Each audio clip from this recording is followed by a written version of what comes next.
Hey, this is Melissa Steach, Dr. Steach, recording my second Work by Design. I'm so excited. I am joined by another dear friend of mine. For those of you keeping counts on the dear friends, yes, I am blessed in that area.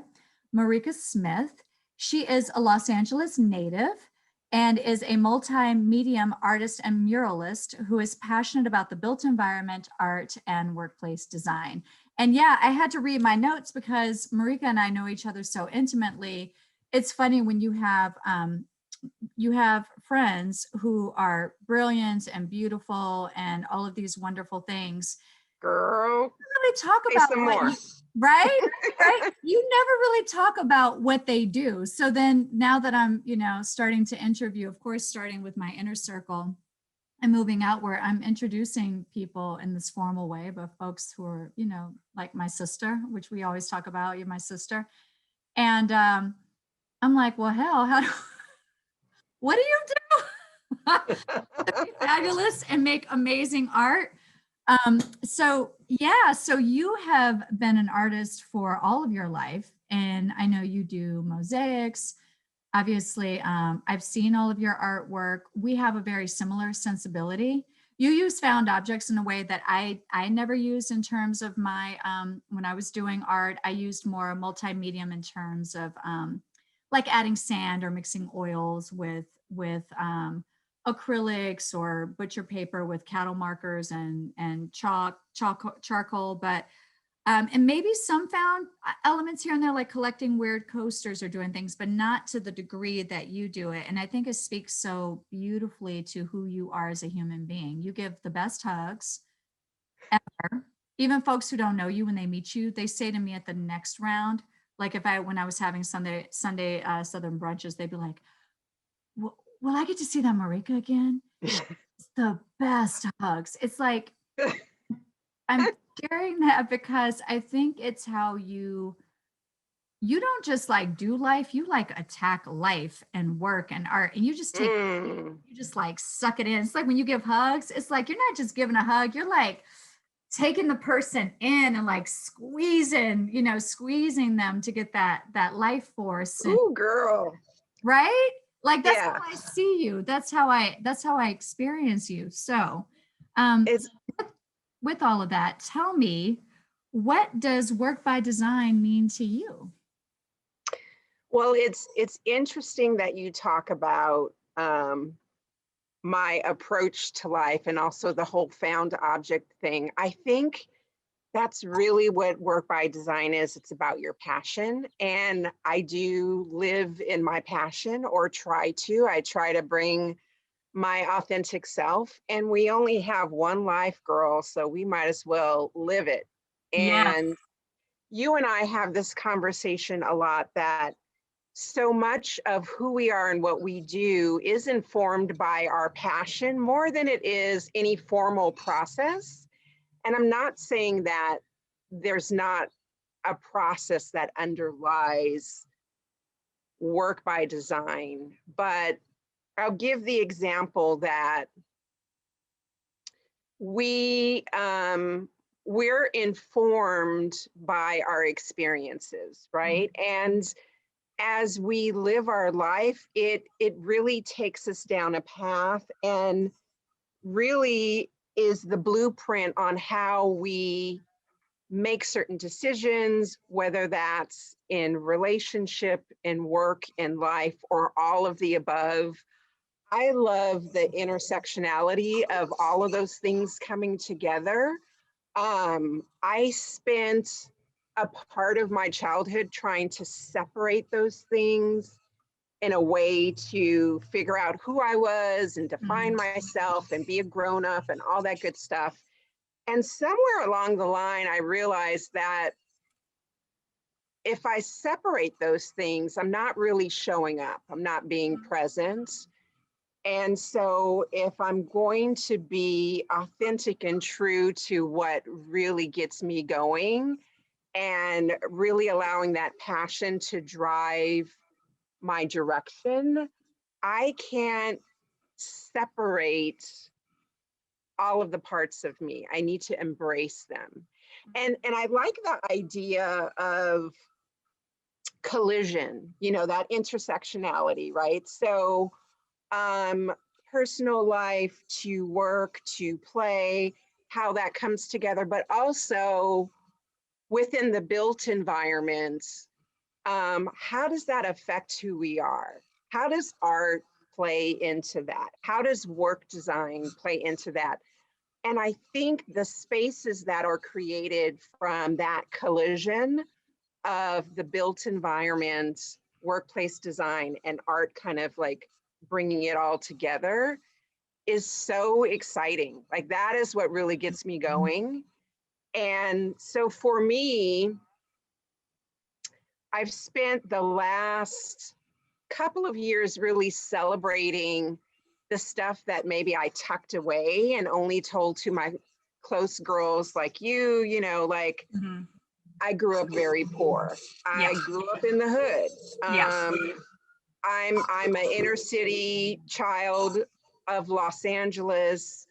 I very much was first introduced to the arts from the colorful canvas of the streets of Los Angeles. Yeah.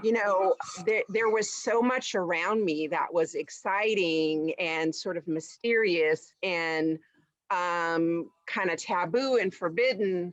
And girl, there was a lot of material Yeah. for me to get my hands on. So, you and I have had this conversation about the found objects.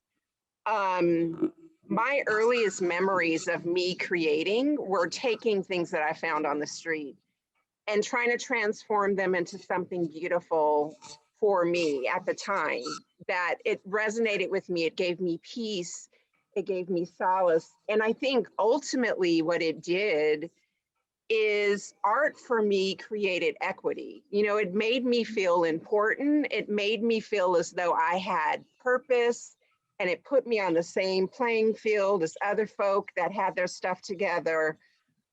It created dialogue. It really opened up ideas, diverse ideas, different perceptions. Like I've always been drawn to how people perceive the art that I produce, because I can't control it, right? And so I have sort of an idea in my mind about what something means to me or to the universe.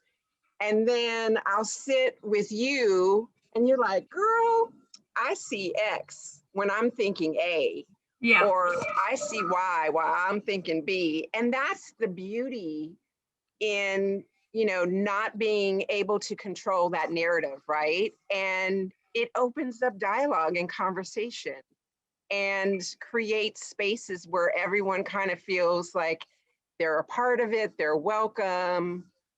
That it just excites me. And so that's how I try to live my life. Got it. And it's so funny, and I can't help but notice this. You are such an artist. Your brain is so wired for balance, because even when you were given the example of there being a disparate disparate point of view, you said X when I'm thinking A, Y when I'm thinking B, and so you're perfectly balanced. Like you were thinking, like your brain is wired for composition. I want to touch on something when you used as you talk about intersectionality, and you talk about, you found that when you were younger you were trying to separate things, and I assume, and I don't know because you didn't bring this up, but I assume that also comes down to being the daughter of a white mother and a black father, and all of the things that come along, even though people forget that even when you grow up in a city that is very diverse, there is still a lot that goes on within that these different worlds at play, right? That have to do with race and culture and religion and socioeconomic background and the neighborhood you live in, the types of clothes you wear. I mean, it just breaks down. So you were talking about not separating anymore, bringing it all together, intersectionality, and then you use this word collision, and you use this word collision in a way that I think you meant it in regard to beauty, right? What collision does. You could have said bring it together, meld it. You know, there are a lot of other words you could have used to describe the bringing together of things, but you chose the word collision. And Mm, expound on that. yes. So I think it really reflects my experience in life. I feel like so much of my experience has been the result of me slamming into, colliding into something that I could not have planned in advance and or even imagined. And as a younger person, that scared me. That scared me. And really, you know, that idea of collision is just that it was, it had an impact on my life, and it was sudden, and it was strong, and it was intense, and it was like in my face. And then, you know, you go back to the primal, like, fight or flight, and you know me, and I fight. So you know, it's the Uh-huh. hood in me. It's just Yes. like I have the switchblade in my pocket, and I'm gonna, you know, defend myself in any way that I can. I'm not gonna run from it. But what I did do, um, and you're right, talking about sort of my background, my personal background, my cultural background.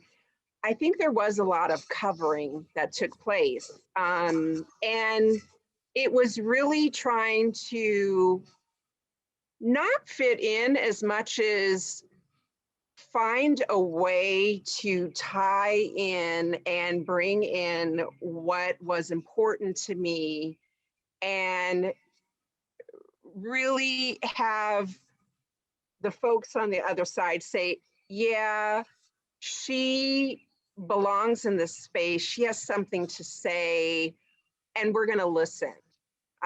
We're going to participate instead of, I don't know about that one. She's different. Um, I don't have time. I don't want to take the time, and or that difference makes me uncomfortable. So I'm just going to tune out.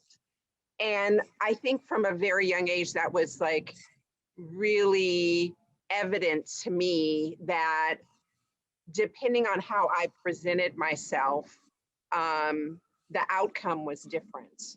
And so for those things that were life changing, for those impacts in my life, for those collisions that I had with people and with experiences and job opportunities, whatever that might be,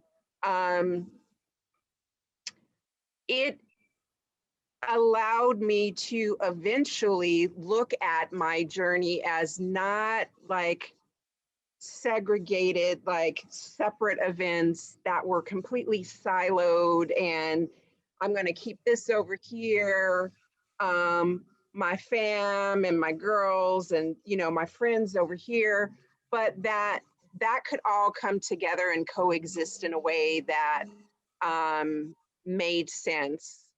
And you know, that doesn't come overnight, Yeah. but the idea around um, maybe holding back a little bit and not allowing those things to blend and meld and come together um, made me feel that I had to adapt in the moment. I mean, I remember calling myself the chameleon, like, what do you need me to be? I'll be what you need me to be.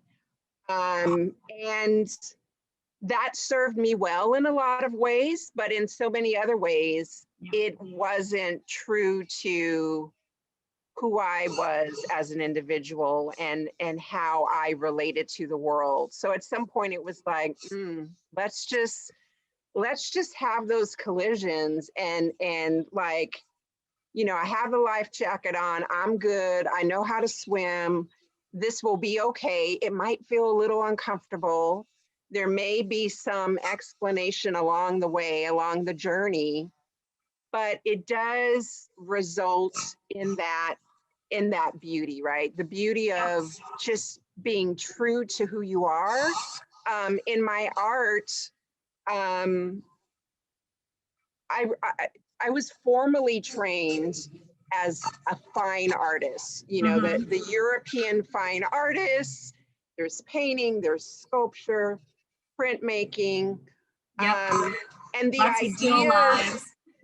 yeah, the Western ideas about fine art were really intriguing to me, and I threw myself into it. And again, I'm still very passionate about it.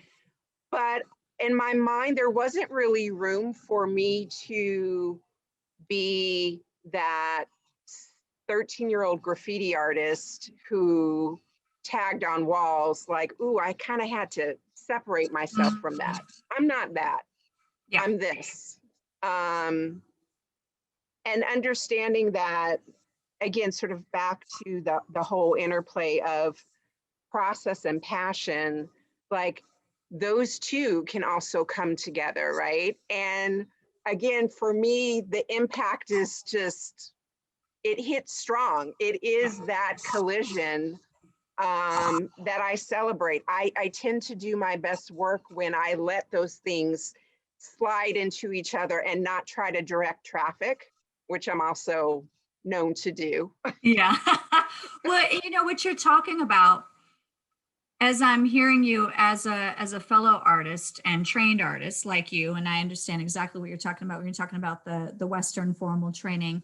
And now I'm taking that and I'm like, as you're talking, I'm running it through my organizational psychologist lens. And what I'm hearing you talk about really at its core is what we're all really trying to do now in the workplace, which is not only just talk about how the research shows that diversity in every level, not just in the ways that are physically presenting, but thought diversity is necessary for companies to innovate and to really progress, right, in terms of their growth and their ability to pivot. I know that you, along with your life experience, you're very involved with diversity and inclusion. And as we're wrapping this up, I'm wondering, are there any takeaways that you can share that people can that'll give people listening to this something to think about in terms of how they show up as like we're all a collective self within ourself, right? So how do they show up as their collective self to work and create environments, be it a physical environment or a programmed or a mental environment, but create environments that allow people to have these collisions in creative, healthy ways, because there is no true innovation and growth without a certain amount of conflict and friction. And I think something that we talk about on paper, it looks really good when Harvard Business Review writes about it and everybody talks about it, but then nobody actually wants to do it because it's difficult. Yeah. It requires a level of discomfort that you have to endure in order to get to the good stuff. So is there anything that you can share from that perspective? Yeah, absolutely. I think that it's really understanding where your strengths lie and how far you're willing to push yourself to be a little uncomfortable. You and I are in the same industry for my entire career. I've always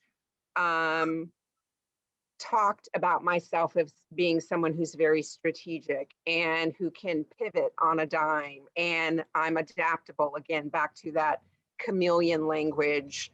But that also, you know, there's this understanding that flux and change are constant, right? So we're never going to be in a static place. And as a process of accepting change, you have to open yourself up to the idea that maybe more times than not, you may be uncomfortable. and then that's okay. It doesn't have to look a certain way, but in terms of feeling like an insider, especially within larger organizations, showing up, and the adage you hear all the time is, bring your whole self to work. That's a lot. That's a lot, right? And how do you feel about, being in your skin all the time? And my experience in life has been, present a certain self based on the situation. Again, that's that whole adaptive process. But then I'm not really bringing everything to the table. And then, Melissa, you don't have the opportunity to really understand who I am and interface with me and work with me in a way, if we're on the same team, where we can both thrive and have this really amazing equitable experience, because I'm kind of covering part of that. And the only remedy really is, number one, I think organizations, when they're looking about how to become more inclusive, should really be more people focused. I think a lot of organizations have really great intentions, and they have really well written practices around diversity, inclusion, and equity, but that's at this very macro level. The experience I have with my immediate team in this micro environment is that Sally Sue over here is looking at me stank eye. And John over here really gets my vibe. And I do really good work with John, but Sally Sue, not so much. And how do we shift that dynamic? And it's really about celebrating like our differences and understanding that makes that uniqueness that we bring to the table really makes us special. And instead of like looking at the difference as, ooh, that makes me uncomfortable, or I don't really get it, I don't understand, so I want to shut it off, is I don't really get it and I don't understand, so I want to learn more. And I want to understand how to leverage that. Like, that kind of makes us badass, if we all show up. So companies really need to look at making cultural shifts, and that's in life, that's in my art, that's in my work, that's in my home. I mean, in every realm that exists, that I am uniquely me. I'm a lot. Am I going to bring it all, or am I just going to give you a little bit? And I tend to be so much happier when I show up. And I think when I have these conversations, the person that I'm communicating with or at your Sunday brunch makes the comment of, oh, when do I get to see Marike again? Yes, they want the hug, but they want a little bit more of all of that I brought to the brunch. I just tell you that, and this is pretty much where we're going to start wrapping it up, but can I tell you, I can't stop hearing "She's a Brick House" in my mind, just letting it all hang out. I love it. You're so right. And I think that's what, I know that's what people respond to. We know that as human beings, we know that through research. And I think it's what we're also finding that people respond to in terms of who they choose to employ them, right? None of us want, we all know we have dirty dishes in the sink. Nobody is trying to come over and see your dirty dishes. Nobody wants to see their own dirty dishes. So there's a level of decorum that is good for society, right? There is an amount of structure and respect and process that we need in order. We're sociable creatures, and we organize, in all sorts of ways, formally and informally. And at the same time, though, we really want to know who we're in partnership with. And, you know, our workplace is our biggest partner in life, right? Once we leave the house and we start making a buck for ourselves, our work is our biggest partner.